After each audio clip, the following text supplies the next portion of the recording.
99 hustles. 99 hustles. Welcome to the 99 Hustles podcast. I'm your host, Nick Carter. And I'm your co-host, International Fees. And today we're joined by another exceptional hustler, YouTuber, Jake Tilk. Jake, how's it going today, man? Doing well, man. How are you doing?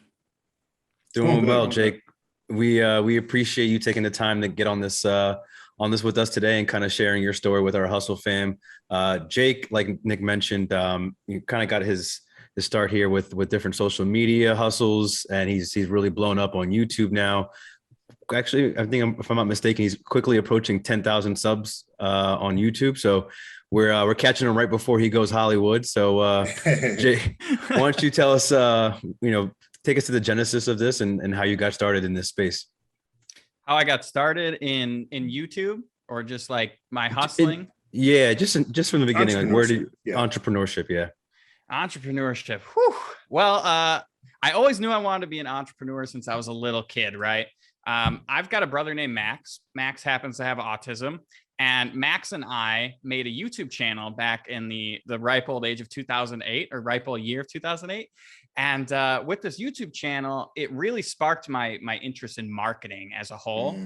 And that was like my entrepreneurial start, was this YouTube channel with my brother. And I mean, like, we back in the day, like no one had accounts on YouTube, and like it was pretty impressive. We were like 14-year-old kids, and we had like 600 subscribers and hundreds of thousands of views. And it was a pretty cool experience, because we actually just like shared what it was like in our life with the world. And that was beautiful. So from there, I knew that like I wanted to do something with marketing. Like, we didn't keep with the channel. I lost access to it a long time ago. It's out there for some people who want to stock it up. Some people have dug it up. But it was from there that I decided to go to school for marketing. And I went and got my BBA in marketing. And I've worked in marketing for 5 years now. And I kind of just got tired of like being complacent, right? Like I wanted to go out and do my own thing. Like, I don't want to, as much as I appreciate my job and I love my job and I do a good job at my job, there's something inside of me that tells me like I want to do these other things. So like while I was in college, I know we're going to touch on Instagram pages a little bit later, but I got into the whole like social media marketing game by running those big Facebook meme pages that I know you guys have seen them. Yes. Yeah. Like what's that popular one? Was it Yes, Jerry? Yeah. Yeah, I think it's called that's better. I was just trying to keep it PG-13, but if you, by all means, Nick, if you want to take this rated R, by all means, go ahead and let's take the podcast to the next level. Oh man. So okay, so you had the meme accounts kind of going. You kind of got started in that, and what that kind of just took over and became its own thing. Yeah, so I was kind of doing that for many years, and I know all the memes on Facebook are shared with like groups now, but like back in the day, it was just big pages. So like they made an update that took like my reach of my posts from like 100% down to like 3%, and it killed all my pages. Wow.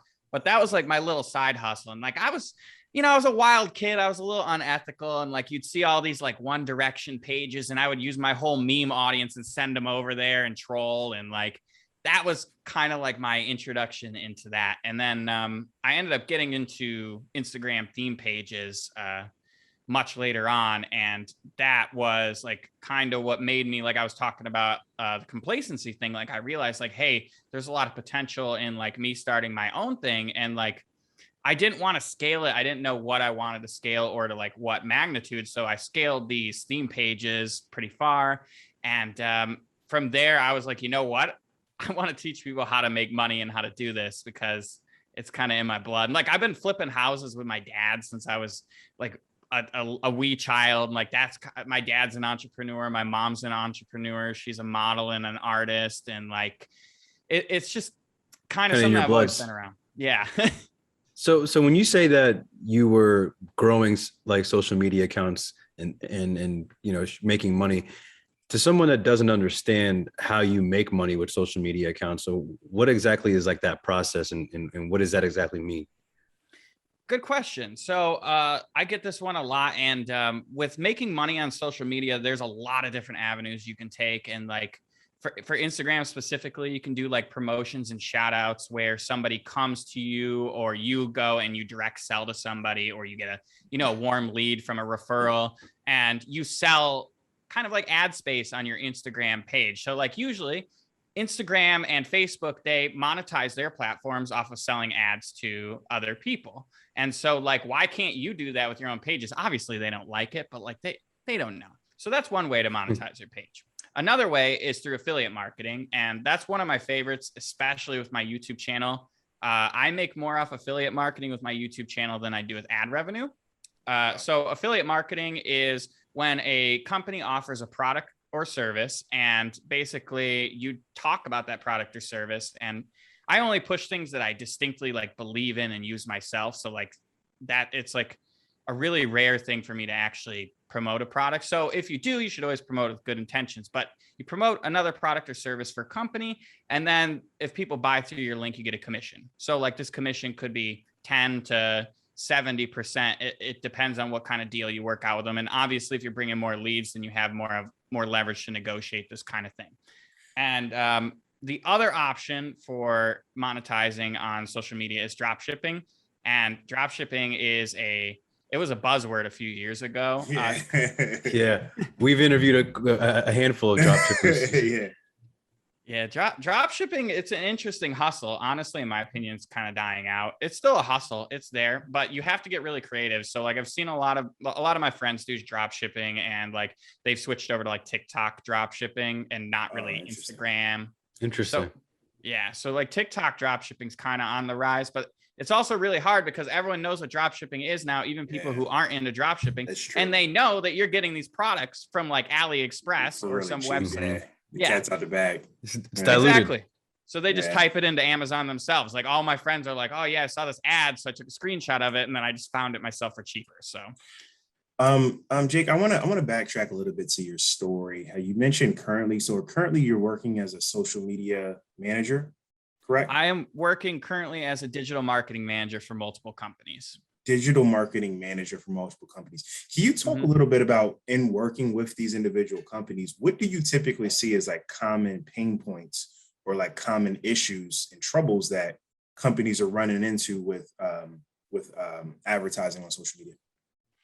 I think that the problem that companies are running into is that they aren't putting enough into their ad budgets, and they're not putting enough into their ad budgets in an efficient way. So like you see, everybody's got like, any good company should have a marketing budget, in my opinion. But like the thing is, a lot of companies these days are run by older generations, and they don't really have, from what I've seen, like the ones I've been a part of, and they don't have the same sort of mindset. So like me as a digital marketing manager, I present my findings to like executive leadership to get approved for like ad campaigns. And like if somebody's not part of my generation, then they might not understand what I'm trying to do. Like my company's great, I don't have that problem, but like in the past I've had that sort of issue. So like for me, if I were to say let's do an influencer marketing campaign, influencer marketing is really expensive. It's not cheap, but it's also incredibly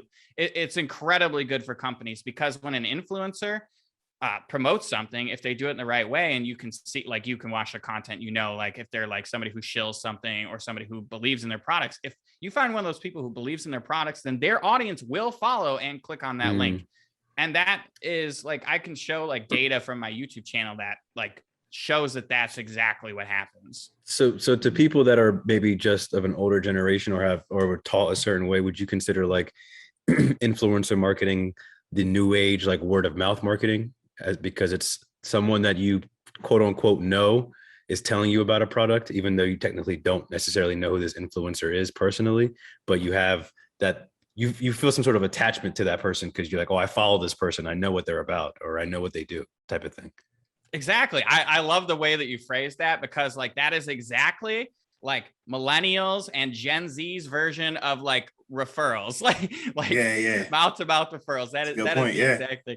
Yeah, and like I know you guys probably have creators that you follow, and there's people that follow you who will like do the things that, like, if you believe in something, they believe in you, so they'll do it. Like there's a YouTuber I watch, Coffeezilla, and he dropped a merch. I bought that instantly, like didn't even think about it. Like, so that's what I mean. Okay.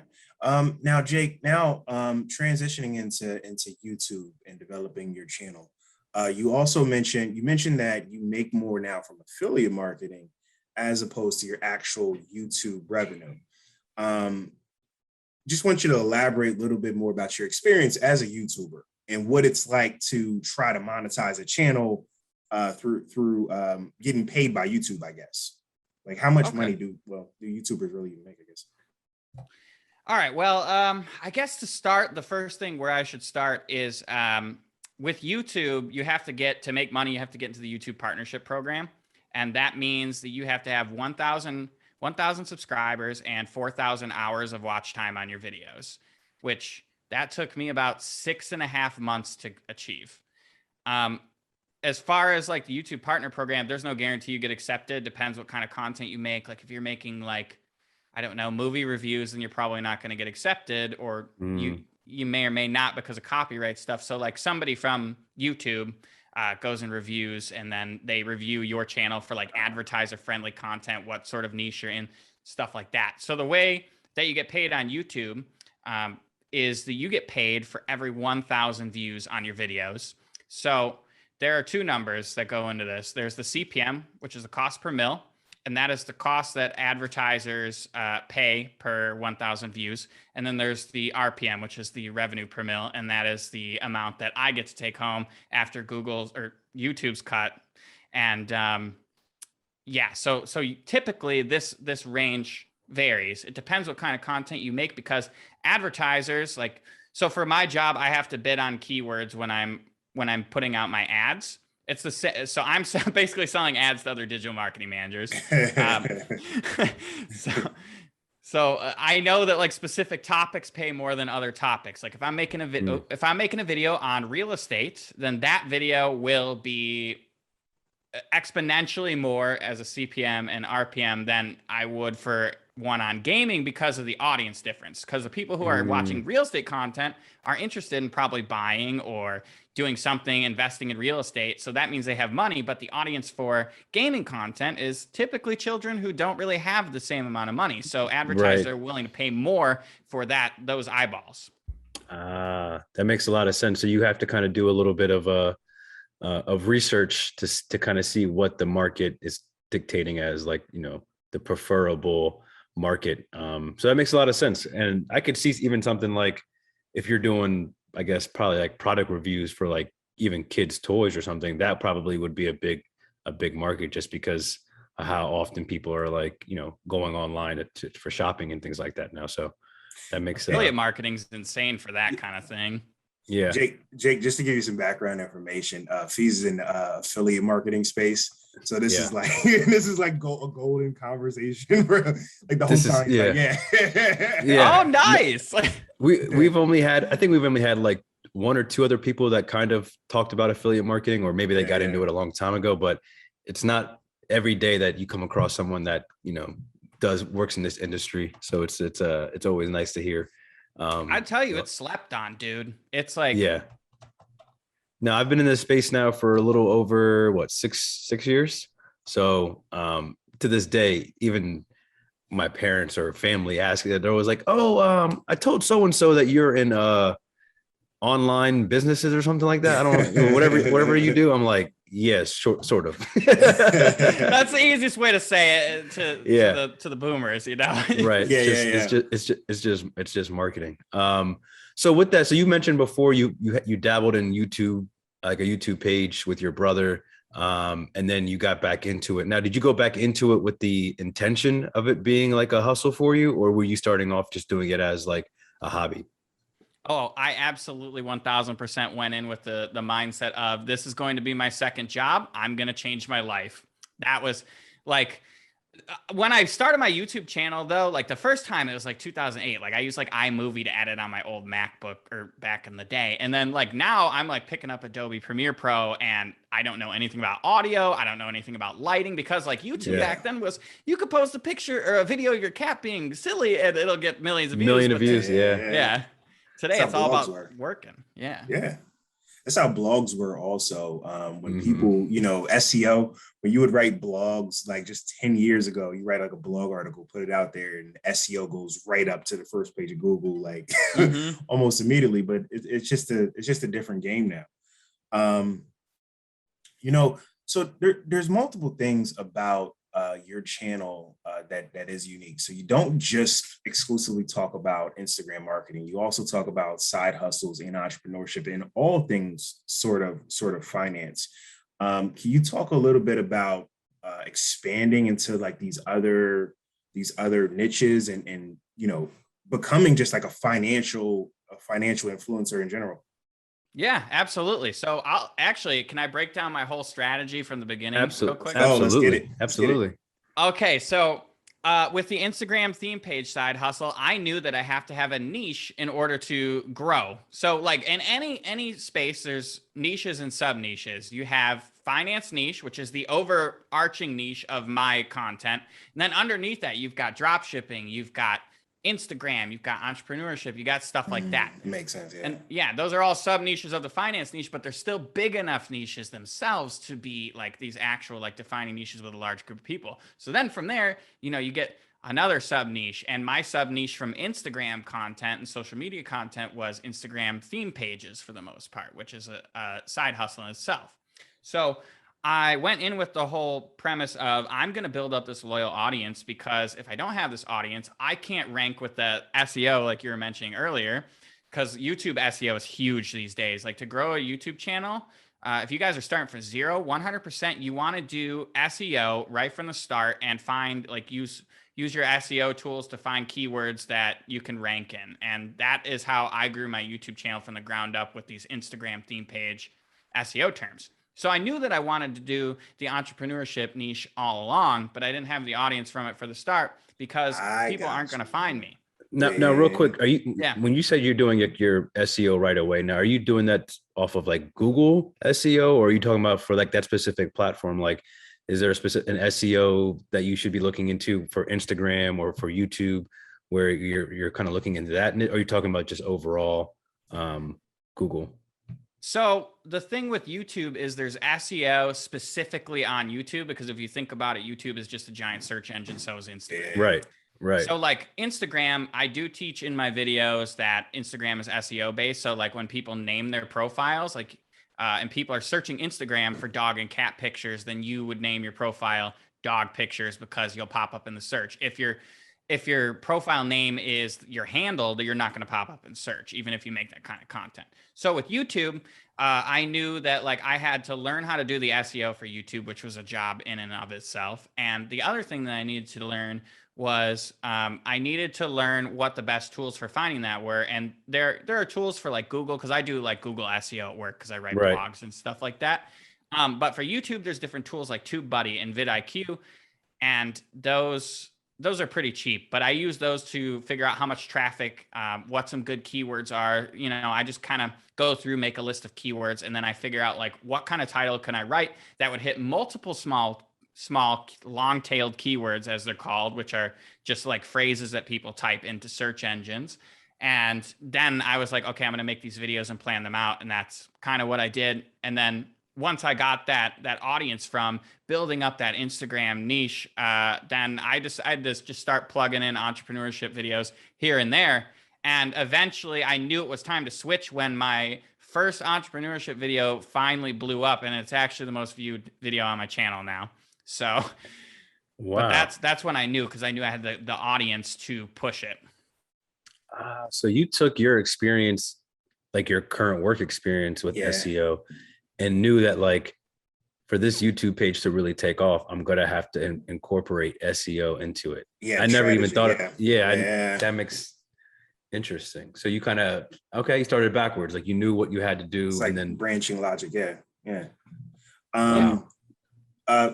question we wanted to ask you also with regards going back to growing the Instagram pages is we wanted to talk to you about websites like twofame.com I know there's several others, just different websites to where you can actually, people are selling websites or not selling websites, selling Instagram pages for profit. So is that kind of like the strategy also that you're using as are you growing these accounts to sell them, or are you keeping them as some sort of like an asset, like a real estate asset class? Yeah. So I didn't mention this. Another way to make money is flipping Instagram accounts. Those websites, though, I honestly, in my opinion, I don't support them. And the reason that I don't support them is because the people who typically put their accounts on those, from personal experience of people who put dead accounts or botted follower accounts on there. So like you could think that you're getting what you're paying for, but you're really not. So the best way to buy an Instagram account, not that I'm suggesting it because it's against terms of service, but I mean, you could totally do it. So if somebody was interested in potentially selling them, if anyone was interested in buying or selling an Instagram account, I'm going to tell you how. So buying an Instagram account, there's a few different methods, but I highly suggest that there are Discord servers. For those of you who don't know what Discord is, it's basically like a giant it's like new age forums. It's like millennials and Gen Z's version of forums on the internet. So in particular in the Instagram theme page industry, there are different Discord servers, including mine, where you can buy and sell these Instagram pages, and they're heavily moderated to make sure that people don't get scammed and they get authentic and real accounts. And like, this is just something that like my staff provides and like other service staff provides. There's only a couple of them that are like really reputable, but the other way to buy accounts would be to just find a bunch of accounts you're interested in and DM them. Because in the majority of cases, they're actually not located in the United States. So like your money can go a lot further. And typically Instagram accounts, and typically the Instagram accounts run $10 for 1,000 followers, depending on the niche. It's just like the same thing. If you're in the business niche, and you can command like $40 for 1,000. So like, yeah. That's incredible. So what's interesting about that, so you typically, correct me if I'm wrong, if I'm understanding this, is that you typically grow your pages organically.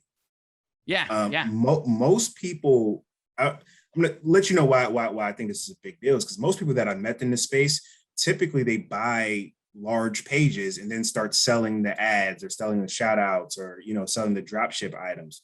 But what you're talking about is from the ground up, straight IG growth strategies. And you're doing that with Instagram SEO, like on that platform. Can you talk a little bit about how, someone does that? Like right now we have the 99 Hustles podcast Instagram page.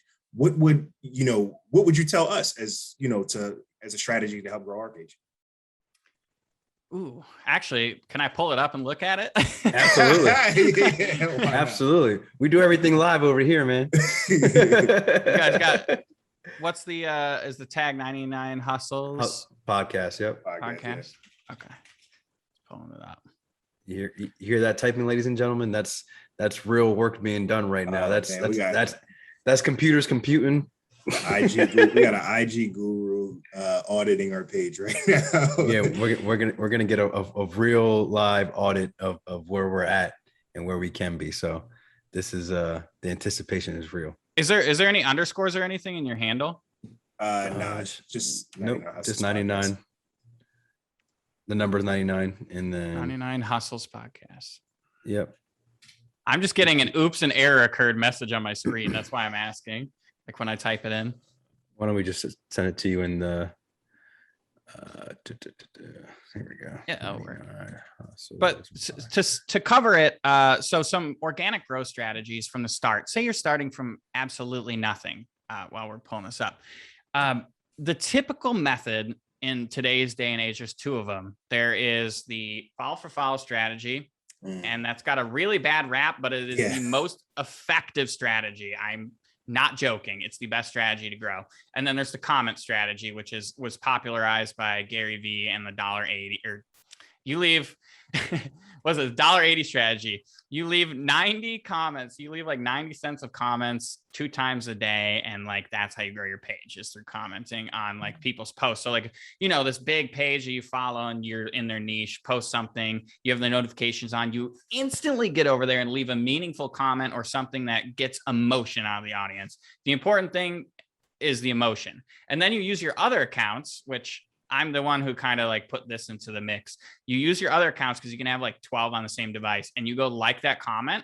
So that way it's the number one comment. And then the group follows through. It's much like with Reddit and other websites where you upvote things. If people show, like, if there's like popular demand on something right away, like if there's like popularity to it, people just press the up button and the like button without even thinking about it. It's just human psychology. They want to be part of the herd. Are you saying people are sheep? Yes. They are. How do you think Instagram feed pages are so profitable? Hey, you said, yeah, absolutely, man. It's the sad truth that that permeates all the time, that we see, like, certain things. You can always predict what's going to get a reaction. I'm sure at this point, exactly what post is going to get a reaction and who's going to react to what, just because of your experience of growing these accounts and kind of going through all that. But while you're pulling that up, can you talk about, like, was there a case where you bought a page, or you went to grow a page and it didn't work out, or you lost money on an account, or kind of like your worst flip, per se, if you could say, that you can think of? Me particularly. If you've never had one, you're more than welcome to be like, I've never took a L on Instagram.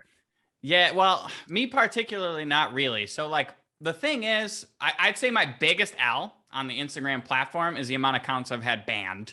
So like, from a financial standpoint, yeah, it's a huge L. But like, the thing is, I know, like, being somebody who tries to influence people online, that like, this is a risk I run, especially because Instagram theme pages, you typically take content from other people, the most viral content, and repost it and use it for your own benefit.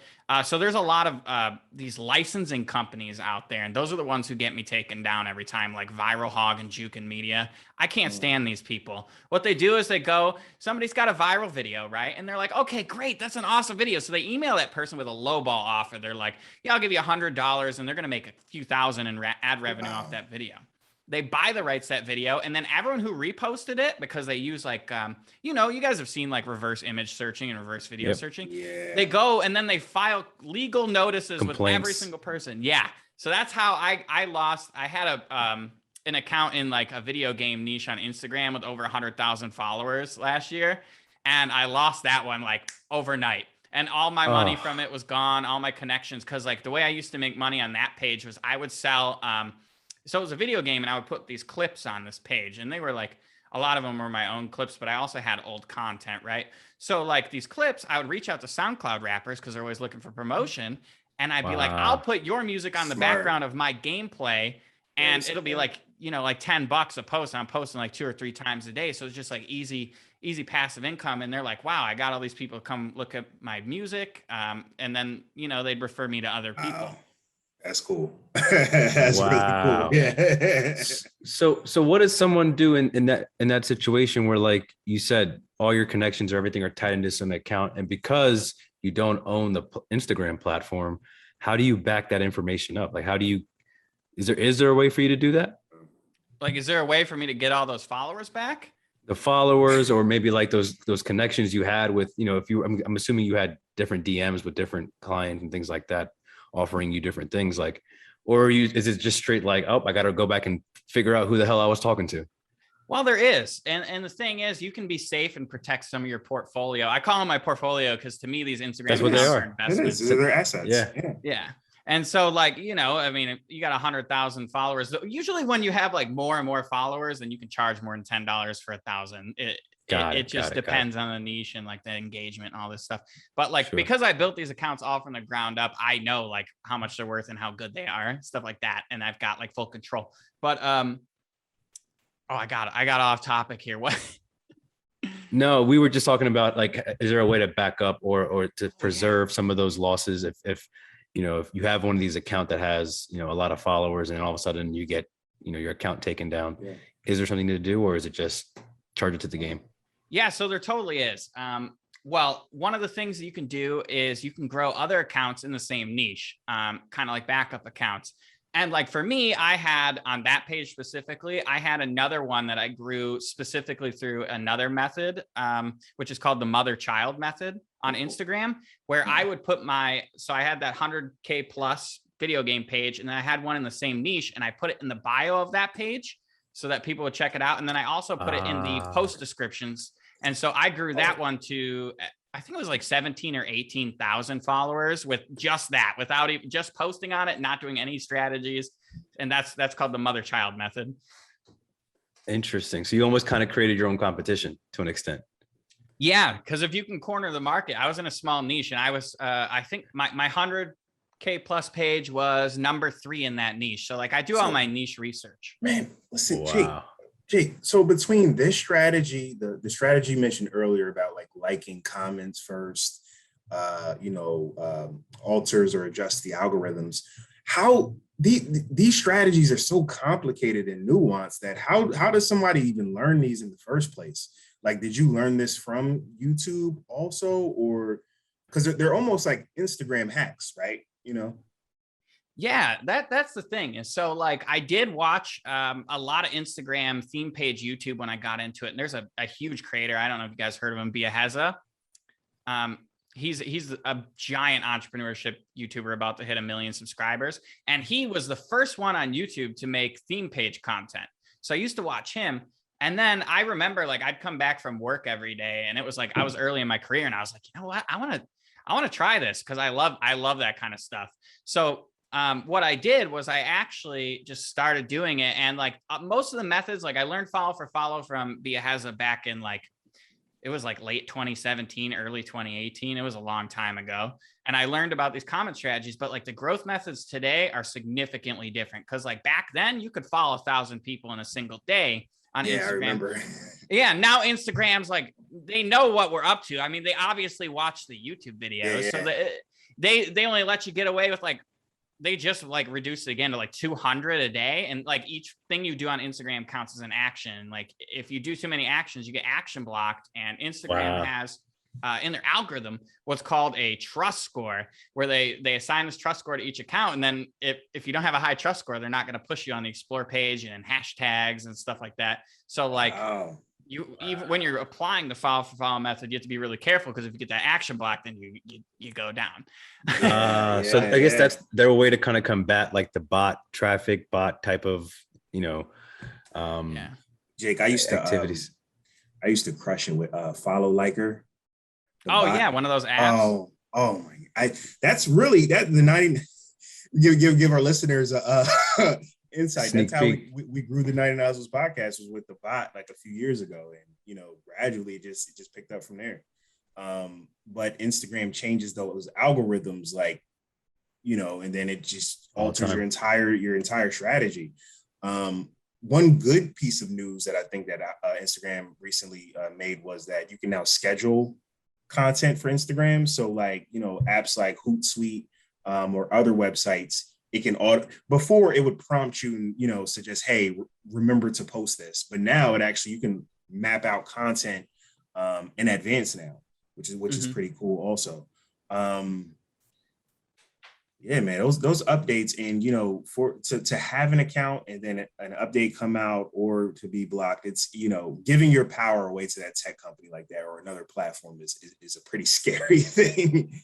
Yeah, because you are their product to them. Yeah, you're sheep. Like we were talking about earlier, you are Instagram and Facebook's product. So like they need to make it as addictive for you as possible, and as most like, I don't know, kind of like customer centric as far as like just scamming your psychology, like your whole marketing psychology. It's insane. And TikTok does a really good job at that, because they don't give you time to take a break. And that's what Instagram was trying to replicate with Reels. And that reminds me, another reason that I started to I decided to start making YouTube videos in the Instagram niche to start, instead of like one of the other sub niches in entrepreneurship, was because I knew a lot about it. Yeah. But the other thing was, it is filled with frauds. It is there's a bunch of people who just like remake everybody else's exact video word for word, and they've never grown a theme page in their life, or like they've got one like 2,000 followers, which you can do in like I don't know, week and a half. So like that's what I mean is like, it's like filled with frauds. And so like they're taking like recycled information and peeling it all over the place. And like, that was a problem with me. Like when I started my channels, I came in with all the stuff that I knew, like all you were mentioning, like how like complex this stuff was. And like, I was coming in and like trying to dumb this down in my videos. And I've got these guys who are stealing my content word for word and stealing your product. Yeah. And because they have a bigger channel, people click on their videos and watch it first. And then they come to mine because they get recommended and they leave me a message saying, no, I got this information. You copied this. But I'm like, he made the video after me, dude. Like you're gonna have to start posting those timestamps or like grab a newspaper and be like, today's date is November 9th, 2021. Yeah, so that's the crazy thing. So much capping and flexing on social media. It's unreal. So like you can buy your way to fame. And that's what a lot of music artists do is like, I follow this pretty closely is they'll buy like SoundCloud hits and they'll buy publicity and they'll buy news articles from Yahoo Finance and Forbes. And like, I don't know how they get away with it, but they do. They buy themselves into a spotlight. And eventually that fake spotlight, enough fake followers and like attention from these outlets will start to give them trickle of real followers. Everything, me and Nick have this thing where we say everything is a fugazi. Literally, everything is like anything from like what the value of anything is, you know, it's like perception. Someone has to, it's perception. Someone has to put a value on that. And there's no real way to actually quantify, you know, impact a lot of times. I don't know if you had a chance to take a look at the page yet, or if we're going to have to bring you back for a for a recap to break down what you saw. But I think there's a lot of takeaways from what you've said and kind of what, you know, what you're talking about. And it's something for a lot of people to, you know, especially during this time where everyone's trying to get into a different avenue. You know, it's like another world. It's like the underworld of social media. Like it's like a whole world that exists that we don't even, that the casual Instagram doesn't realize. Yeah, it's kind of like opening the hood of the car that everyone is driving this same car, but no one ever stopped to look like, wait, I can I can do something with this besides just scroll. So and we haven't even scratched the surface of like there's some real shady stuff. Like I don't get involved in it. I keep my community away from it. But that's like part of the thing, like why I say like buying and selling Instagrams in my Discord server is one of the safest places, because I've seen those places where people get ripped off and like they get their credit card stolen. And like, I didn't want that to happen. So like, I wanted a place where people could feel free to like learn and blossom and make money. And that's kind of what I want to do. Like, I'm not in this for the money. I'm in this to help people learn things and help people grow. And like, as a byproduct of that, of course, money comes, but like, that's not the primary motive behind my content creation. That's amazing. Cause I know earlier in the episode, you mentioned like, you know, you were doing your job, but you weren't like necessarily like fulfilled, or you weren't really necessarily getting, you know, a lot out of it. And the fact that you grew up in a household where there was entrepreneurs everywhere, you've always knew that, hey, I don't have to work for somebody. You know what I mean? Like, I don't have to do something I don't want to do. As long as I figure out some sort of passion, I'll be able to monetize it some way. And I think an important thing for people to hustle fam to take home is, you know, if you can learn a skill that is transferable to different, you know, platforms, different niches, niche. We always have this debate too. How the hell do you really say that word?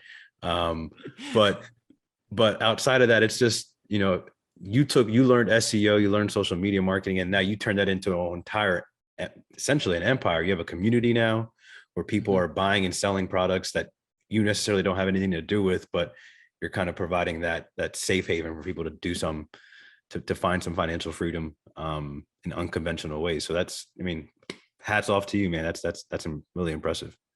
Thank you. I appreciate that. And it is niches, from my opinion. I mean, different way to say it. Now, is it GIF or GIF? GIF. I want to call it GIF, but like the proper way on Google is GIF is what it said. Okay. So that's all right. That's You heard all it. I- You heard the man. Now, Yeah. Jake, one question we always ask our guests on our show is, what is your hustler mantra? Now, your hustler mantra is like a quote or a phrase or something that you kind of like live your life or run your business based on. So if you had to give like one hustler mantra, what would that be? All right. I got a 10-second like story behind my mantra. So growing up in an entrepreneurship family, and like financially, kind of like the finance entrepreneur route in my family, things weren't really handed to me like growing up. So I understood like the value of investing in myself and learning about the power of money and how much money goes like X amount of way. Like with my first job, I was like, how much time do I have to work at this job to buy this? And I always thought like that. So my mantra is, I like to bet on myself. That's just money well spent. Whew. That's a bar. That sounds like something I heard a rapper say before. So that's It is. That's where I got it from. I see. It's from Cal Scrooby. He's my favorite rapper. See, you heard it, man. Listen, it's interesting. Like hip hop and entrepreneurship was all like they damn near go hand in hand. It's like the music for the hustler for sure. They do. And like, it's the thing is like, I'm listening to this lyrics and you guys too, we can all pull value from this, things we can relate to. And that's why that became my personal like mantra and quote. No, that's so dope, man. You've been an incredible guest. We, going into this, we really didn't know like where this conversation would go. And those are usually like some of my favorite episodes we're like, here's this random ass topic that we kind of know a little bit about, but there's something that we know we're going to learn something from it that we can either apply to ourselves, and definitely the Hustle fam can apply. And with that, if anyone wants to kind of follow up and follow your journey and keep tapped in with you, where can people find you? So you can find me on YouTube by typing in Jake, Jake, Tilk, Tilk. On Instagram, you can find me at Jake Tilk with no spaces or underscores or anything. And in the description of my YouTube channel, in case you're interested in buying and selling accounts, on all my videos in the description, there's an invite to my Discord server, and it's very active. Everyone's really helpful, and they try to help each other make money. And I just love the kind of entrepreneurial people. It's all people who are interested in entrepreneurship, and we lift each other up. So I appreciate you guys having me on. And we appreciate you, man. And that's what we're looking at. That's what the whole point of this podcast is to kind of, uplift people, get people to see there's other ways to go about things, and, to kind of, help build themselves up. So we appreciate what you're doing out there. And we appreciate you telling your story to the Hustle fam. So with that, that's a wrap for this week's episode. Thanks for listening to the 99 Hustle podcast. Be sure to visit 99hustles.com to join the conversation, access the show notes, and discover our amazing bonus content. Please rate, review, and subscribe if you enjoyed this episode. Always remember, there are 99 hustles. All you got to do is choose one. 99 hustles.